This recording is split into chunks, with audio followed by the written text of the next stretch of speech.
ये आकाशवाणी है। प्रस्तुत है कार्यक्रम सुर्खियों में।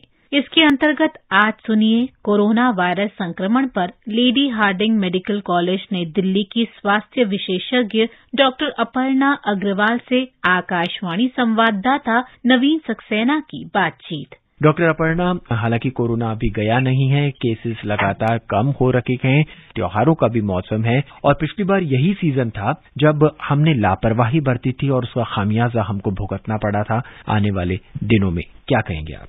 जी, बिल्कुल सही कहा आपने कि हमको सावधानियां पूरी तरह से बरतनी है और त्योहार के सीजन में ये और ज्यादा इम्पोर्टेंट है।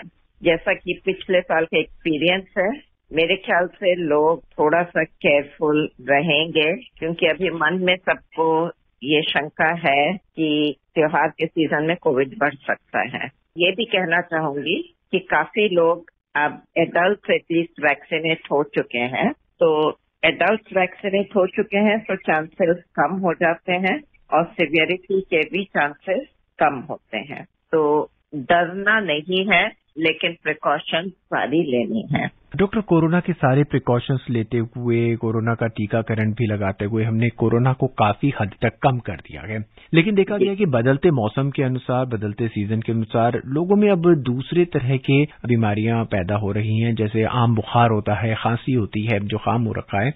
ऐसे में अब हमारे को क्या सबसे पहले जाके अपना कोरोना टेस्ट करवाना होगा या हमें वेट करना होगा? हम थोड़ा सा वेट कर सकते हैं, स्पेशली अगर हम फुल्ली वैक्सीनेटेड हैं तो वेट कर सकते हैं। लेकिन अगर स्मेल या टेस्ट अफेक्ट हुई है तो डेफिनेटली टेस्ट करवाना चाहिए। सेकेंड, अगर लंबा बुखार है तो डेफिनेटली टेस्ट करवाना चाहिए। तीसरा, अगर हम किसी के भी कांटेक्ट में आए हैं या ट्रैवल किया है जहां ग्रुप में किसी से मिले हैं तो फिर डेफिनेटली टेस्ट करवाना चाहिए। आजकल डेंगू के काफी केसेस आ रहे हैं, मलेरिया के केसेस आ रहे हैं, फ्लू के केसेस आ रहे हैं। तो बुखार होने का ये मतलब नहीं कि आपको कोविड है, तो डरिए नहीं। और किसी से कांटेक्ट नहीं है, घर में ही रहे हैं, तो मच्छर के रिलेटेड कॉज ऑफ फीवर ज्यादा लाइकली है, तो डरना नहीं है। लेकिन जब भी सांस की तकलीफ है, लॉस ऑफ स्मेल, टेस्ट है या सेंसोरियम ऑल्टर्ड है, छाती में दर्द है, तो डेफिनेटली कोविड का टेस्ट करवाना चाहिए। और अगर ग्रुप के कांटेक्ट में है, ट्रैवल किया है या ऐसे काम की वजह से या वैसे, तो डेफिनेटली टेस्ट करवाए, अदरवाइज वेट कर सकते हैं।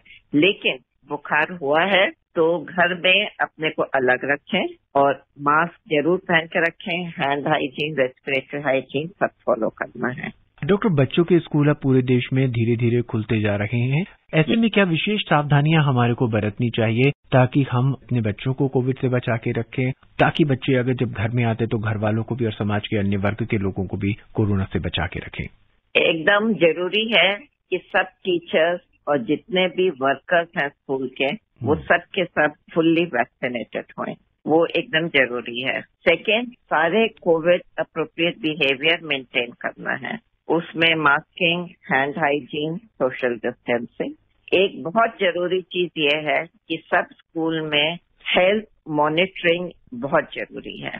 या वो डॉक्टर्स को रखें या पैरामेडिकल्स को रखें, जो कि सब बच्चों की और वर्कर्स की, टीचर्स की हेल्थ को मॉनिटर करें।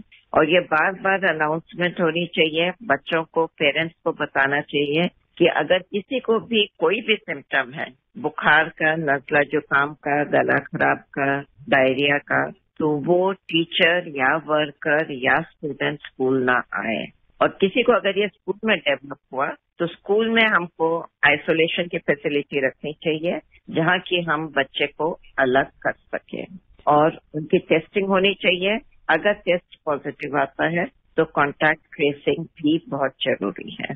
घर में अगर कोई भी बीमार है ज्यादा या बच्चों में कोई भी सिम्टम है, डायरिया हो, वॉमिटिंग, बुखार, गला खराब, नजला जुकाम, ज्यादा फटीग, तो बच्चे को घर पर रखें। उस समय उनको बिल्कुल स्कूल नहीं भेजें, क्योंकि अगर बाई चांस कोविड है तो वो और लोगों को ट्रांसमिट कर सकते हैं।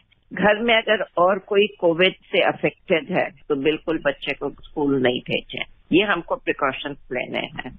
डॉक्टर 224 दिनों में जब कोरोना के मामले सबसे कम आ रहे हैं, तो ऐसे में क्या हम कोरोना मुक्त देश की ओर बढ़ रहे हैं? अभी ये कहना ठीक नहीं होगा, क्योंकि अभी वैक्सीनेशन बहुत सारे लोगों में नहीं हुआ है, बच्चों में नहीं हुआ है। बाकी जो एडल्ट काफी हद तक एक डोज लग चुकी है मेजॉरिटी को, लेकिन हम उनको फुल्ली वैक्सीनेटेड तभी कहेंगे जब दूसरी डोज के बाद कम से कम 2 हफ्ते हो गए हों। सेकेंड, अभी ऐसा पाया जा रहा है जैसे जैसे टाइम गुजर रहा है कि वैक्सीन के बाद एंटीबॉडी लेवल थोड़ी 6 महीने 9 महीने में कम हो रही है, लेकिन उसकी वजह से इम्यूनिटी कम हो रही है कि नहीं वो अभी हम नहीं कह सकते। वो आने वाला टाइम ही बताएगा कि बूस्टर की जरूरत है कि नहीं है। तीसरी बात, फेस्टिवल सीजन है जिसमें लोग मिलेंगे, ग्रुप्स में मिलेंगे, हंसेंगे, खेलेंगे, मार्केट में रश होएगा। तो ये टाइम ऐसा है कि अगर हम सावधानी नहीं बरतेंगे तो केसेस बढ़ सकते हैं। तो ये ऐसा समय है जब हमको सावधानी और ज्यादा बरतनी है। अगर हम नवंबर तक का महीना निकाल दें विदाउट एन इंक्रीज, तब हम कह सकते हैं कि probably we are moving toward endemicity, और जिसमें डिजीज की सिवियरिटी कम हो जाएगी और केसेस ये है कि थोड़े बहुत होते रहेंगे। I think Covid is there to stay. तो ऐसा नहीं होगा कि हम इससे पूरी तरह से मुक्त हो जाएंगे, लेकिन सिवियरिटी कम हो जाएगी, नंबर्स कम हो जाएंगे। डॉक्टर अपर्णा, करीब 2 साल हो चुके हैं। कोरोना का एक बहुत बड़ा अनुभव चिकित्सकों के पास है, स्वास्थ्य कर्मियों के पास है। आपने भी इस दौरान बहुत सी चुनौतियां, बहुत से चैलेंजेस जो हैं बहुत फेस किए होंगे। हम आपके अनुभव को अब अपने श्रोताओं के साथ बांटना चाहते हैं कि आपने क्या उस दौरान महसूस किया, और अब जो ये स्थिति है हम उसमें कहाँ अपने आप को ठीक समझ पाते हैं या कहाँ ठीक खड़े हैं। जब मरीज आता है तो काफी हेल्पलेसनेस की फीलिंग होती है कि आप देख रहे हैं कि बीमार है, लेकिन आप उसको बहुत ज्यादा हेल्प नहीं कर पाते इन टर्म्स ऑफ क्योर।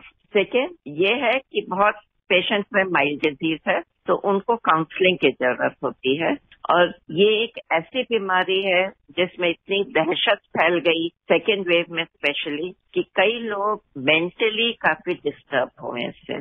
कई आइसोलेशन में रहने की वजह से, कई बीमार होने की वजह से उसमें जब अलग रहना पड़ता है, या कईयों को पोस्ट कोविड थोड़े बहुत सिम्टम्स हैं।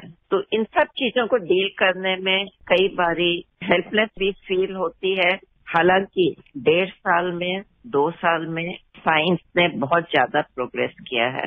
हमको डेफिनेटली अब ये मालूम है कि हमको ऑक्सीजन कब देनी है मरीजों को, और ऑक्सीजन एक चीज है जो डेफिनेटली इमेंसली हेल्प करता है इन पेशेंट्स को। सेकेंड, एंटीकोएगुलेंट कब देने हैं, किन पेशेंट्स में हेल्प करते हैं, और वो एक इम्पॉर्टेंट कॉज है कॉम्प्लिकेशंस का, कोएगुलेशन, तो वो हम प्रिवेंट कर सकते हैं। Third, steroid given timely and in the required patient is a big medication, big treatment for many patients. लेकिन मिसयूज या ओवरयूज से डेफिनेटली काफी नुकसान भी हो सकते हैं।